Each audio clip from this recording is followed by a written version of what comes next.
যদি আপনি ৫ই অগাস্টের বিপ্লবের কথা চিন্তা করেন, তাহলে এখানে কিন্তু ব্যাপক হিউম্যান রাইটস ভায়োলেশন হয়েছে।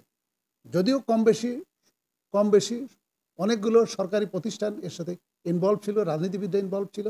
কিন্তু পুলিশ যেহেতু অগ্রণী ভূমিকা পালন করে থাকে এবং অগ্রণী দায়িত্ব পালন করে থাকে, এবং দোষটা বা আঙুলটা বা ফিঙ্গারটা পুলিশের দিকেই বেশি। এবং ব্যাপকভাবে বলা হচ্ছে দেশীয়ভাবে এবং আন্তর্জাতিকভাবে যে পুলিশ অনেক হিউম্যান রাইটস ভায়োলেশন করেছে। তো যেহেতু হিউম্যান রাইটস ভায়োলেশন করেছে, সেটা আমরাও দেখেছি, আপনারাও দেখেছেন, আন্তর্জাতিকভাবেও দেখেছে। এটাও একটি এখন যুগের চাহিদা যে হিউম্যান রাইটস ভায়োলেশনের উপর, সংবিধানের উপর, আন্তর্জাতিক আন্তর্জাতিক সাংবিধানিক যে অধিকার, ইন্টারন্যাশনাল হিউম্যানিটেরিয়ান ল, এই বিষয়গুলো কিন্তু এখন ট্রেনিং দেওয়া হচ্ছে। যেমন ধরুন সাইবার ক্রাইম, এই অপরাধগুলো কিন্তু এখন থেকে ২০ বছর আগেও কিন্তু ছিল না। আমাদের যে সোশ্যাল মিডিয়ার যে অপরাধগুলো হয়, ফেসবুকে যে অপরাধগুলো হয়, এগুলো কিন্তু ২০ বছর আগেও কিন্তু ছিল না। এই অপরাধ কিন্তু এখন নিত্য নতুন আসছে, এবং এই সাইবার ক্রাইমের উপরেও এখন যেহেতু যুগের সাথে চাহিদা আছে, এটা ট্রেনিং দেওয়া হয়। আপনি দেখেন বাংলাদেশ পুলিশ একাডেমির বয়স কিন্তু অনেক পুরাতন। এই পুলিশ একাডেমি ১৯১২ সালে প্রতিষ্ঠিত। সেই হিসেবে কিন্তু এই পুলিশ একাডেমি প্রায় ১১৩ বছর। আপনি যদি পুলিশ একাডেমির যে প্রিন্সিপালদের যদি আপনি হিস্ট্রিটা যদি দেখেন, তাহলে 1947 পর্যন্ত পুলিশ একাডেমির all principal they were British, they came from যে ব্রিটেন। 1947 থেকে 71 এখানকার প্রিন্সিপাল ছিল অল ফ্রম পাকিস্তান। 1971 পর থেকে মোটামুটি আমরা বাংলাদেশি পুলিশ কর্মকর্তা পেয়েছি প্রিন্সিপাল হিসেবে। এইটা আমার যেটা ধারণা, এটা এই উপমহাদেশের ভিতর সম্ভবত one of the oldest training institution in this subcontinent.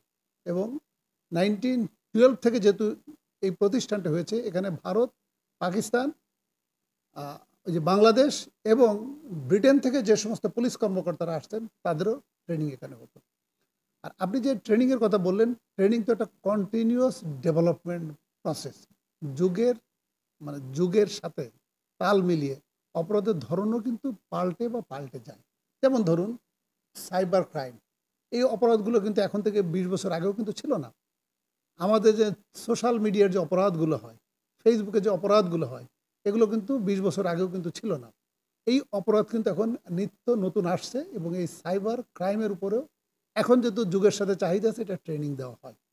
আবার যদি আপনি ৫ই অগাস্টের বিপ্লবের কথা চিন্তা করেন, তাহলে এখানে কিন্তু ব্যাপক হিউম্যান রাইটস ভায়োলেশন হয়েছে।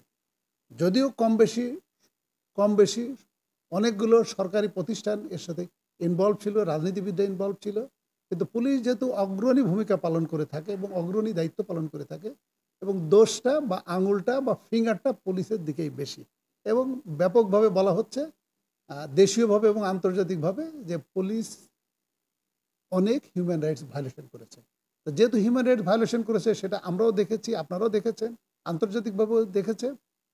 এটাও একটি এখন যুগের চাহিদা যে হিউম্যান রাইটস ভায়োলেশনের উপর, সংবিধানের উপর, আন্তর্জাতিক আন্তর্জাতিক সাংবিধানিক যে অধিকার, ইন্টারন্যাশনাল হিউম্যানিটেরিয়ান ল, এই বিষয়গুলো কিন্তু এখন ট্রেনিং দেওয়া হচ্ছে।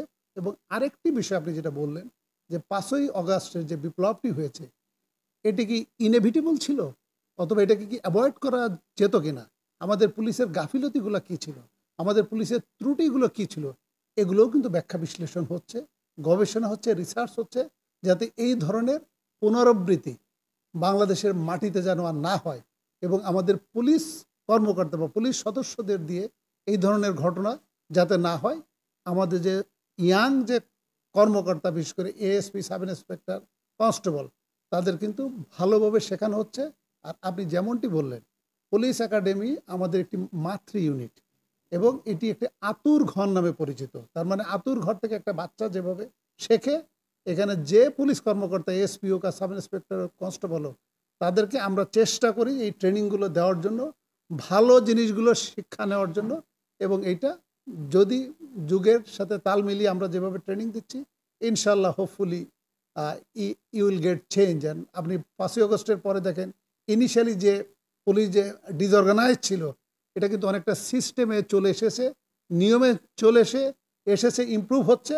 হোপফুলি আরও উন্নতি হবে, এই কামনা, এই প্রত্যাশা আমি করছি, এবং পুলিশ একাডেমির প্রিন্সিপাল হিসেবে আমি খুবই আশাবাদী।